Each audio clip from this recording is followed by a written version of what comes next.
Another homeschool year is over, and I've just finished my annual end of the year reflection.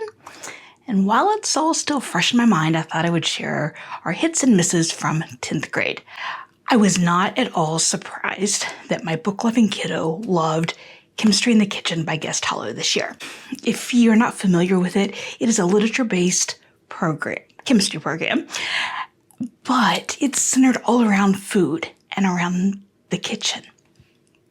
So while it is not a math-based program, and you might need to add that in if you are needing that to prepare a kiddo for college, your kiddo will learn practical information all around how food works, how cooking works, how seasonings work. They're going to read really interesting books and do some really fun activities as well as cook some delicious recipes. Now, this was not his first go-round with Guest Hollow's science. He did botany a couple of years ago, and next year he's going to be doing physics. If you're interested in either of those programs, I will leave the links down below for the videos I did about them. My daughter did it as an 8th grader, a lot of years ago. She's in college now. But we had to adapt it quite a bit. When I did that with her, I did a video about it. Now that I've done it with another kiddo who's more typical, both age-wise and ability-wise, I'm going to do another review about it, so be on the lookout for that if you're interested. Now, the story of the medieval world was a massive, surprisingly so, hit this year. I hadn't heard great things about it for years since the book came out. I've heard a lot of mixed reviews on it, but I had hoped to continue using Build Your Library this year for history. We did it last year as a 9th grader. We used their whole program. I was hoping to do it this year, but he really wanted to do Middle Ages this year as a whole year. And Build Your Library does world history over 2 years, so that wasn't going to really work for us. And we're big Story of the World fans. It was definitely one of our top hits as elementary, or for an elementary program. So I decided to give Story of the Medieval World a chance. Now, I couldn't find a Middle Ages history curriculum, so we used Story of the Medieval World as the spine, and then I put together with it videos from Crash Course, some Wondrium courses.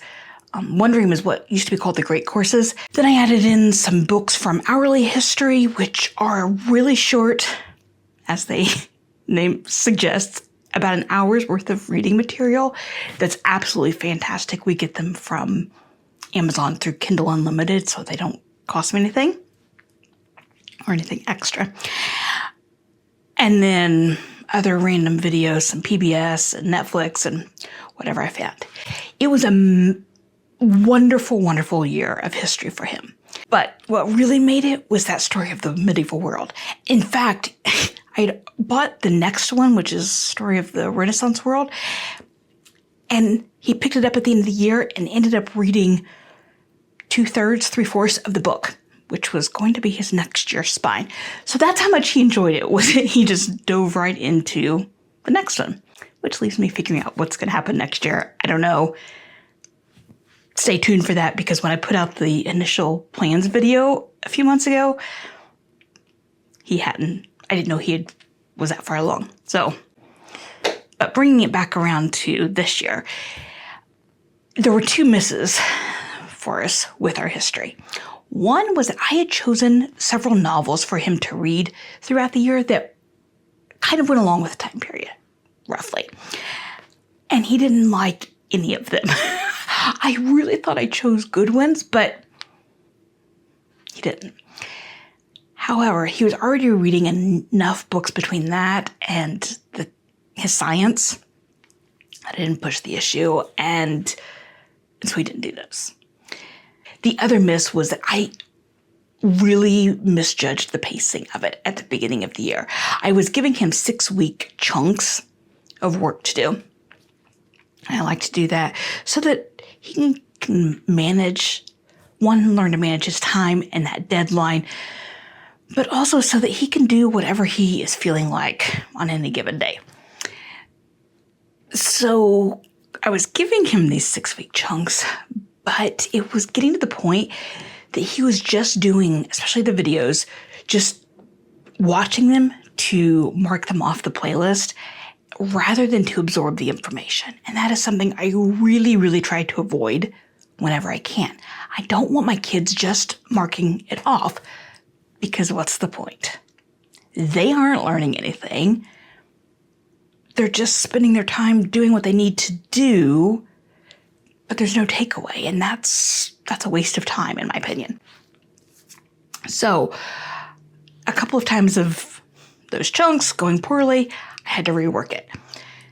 So the curriculum itself wasn't a mess as much as a learning curve for Mom. Now, Right at Home was a huge win for us, and unexpectedly so. Like a lot of homeschoolers, writing has been tough in our home, teaching it well. Add in some language processing disorders and speech disorders, and writing has just been a lot. And somehow, I don't know how, a lot of it was luck, we got Elizabeth to be a decent writer. She's blossomed in college with it. But with Ben, when he started high school, I knew that I needed to do better than what I did with Elizabeth. So we started with Write Shop 1, and it was fine. He completed the assignments. We got everything done. But I don't feel like he really grew as a writer. So I needed inspiration, and I looked at some of the ones that are popular, IEW and EIW and whatever. I wasn't happy with any of them for him. So I hopped over to the Well-Trained Mind Forums, which has been my go-to resource since we started homeschooling. And I stumbled upon Write at Home. It is an asynchronous program, so it would be on his own pace-ish. He had deadlines. But someone else would be giving him feedback, not Mom. And that's what I really wanted. Now, it is a spendy program, and I was kind of hesitant about it, but I am so glad, and I do not regret a penny of it. Each writing piece has an initial draft, and then you get 2 rounds of feedback before the final submission. And through that feedback, she really helped Ben learn to storytell well, learn when to expand, when to cut back on details, harness his ridiculous vocabulary to make it flow better. It was such a hit with him. I had some concerns because, I want to protect him. And as a kiddo who faces multiple language issues, I was nervous for him. But she was fantastic about all of that and really just helped him really grow as a writer. Not just get the job done, but grow. And for that reason, we will be continuing with Write at Home for his last 2 years of high school. And our last big win were the Literary Adventures for Kids units. Matthew also did one, so if you watched my 8th grade video already, I talked about it in there. These are self-paced courses built around a book. Matthew did Number the Stars, and Ben chose Call of the Wild, which is a book he had read before when he was much younger. But this time was so much better. And what I love about them is that, number 1, there's no setup. You guys know that's one of my struggles. 2, there are no supplies, or maybe a few, but they're listed at the beginning and totally optional. You guys know that that's a struggle of mine as well. And they have really interesting side trails, which we love. The side trails relate to whatever the book topic is. So it'll talk about some geography related or history and language and all kinds of interesting things. Some of them are videos or readings. There may be a few activities, but they're all one interesting and pretty short. Oh, that's another thing I love about it. They give you how long each of those activities is going to be. So you know ahead of time whether you are going to be entering a 5-minute activity or a 20-minute activity. And that helps you, one, for planning, and two, deciding whether you want to do it or not. The side trails are easy to cut out if you don't want to do all of them. So that's fantastic. Ben enjoyed it enough that we bought the British literature series, which I think is 8 or 10 books. And then we'll spread those out over his last 2 years of high school. They are paced to be about a month long, but since he does so much reading with history and science, I don't want to overload him. And so we'll spread that one series out over 2. And that series I got for half off because every Wednesday they run half off sales on a particular book. So I will leave my link down there if you want to check it out. Now, since my video is titled Hits and Misses, you may be wondering what the misses were. We had a couple issues with history, but I really don't have a lot of misses. This is year 15 for us, and I know my kids pretty well, and I can look at a curriculum and generally get a sense, without too much investigation, whether it's going to be a good fit or not.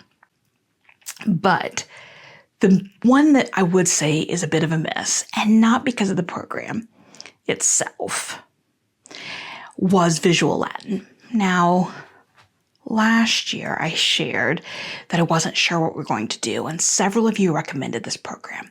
And I really am happy with the program itself. It was fine. The teaching was fine. The material was fine. The workload was fine. The schedule was fine. Everything was fine. We've not ruled out using a second year of it, but we're not in a rush to do it either.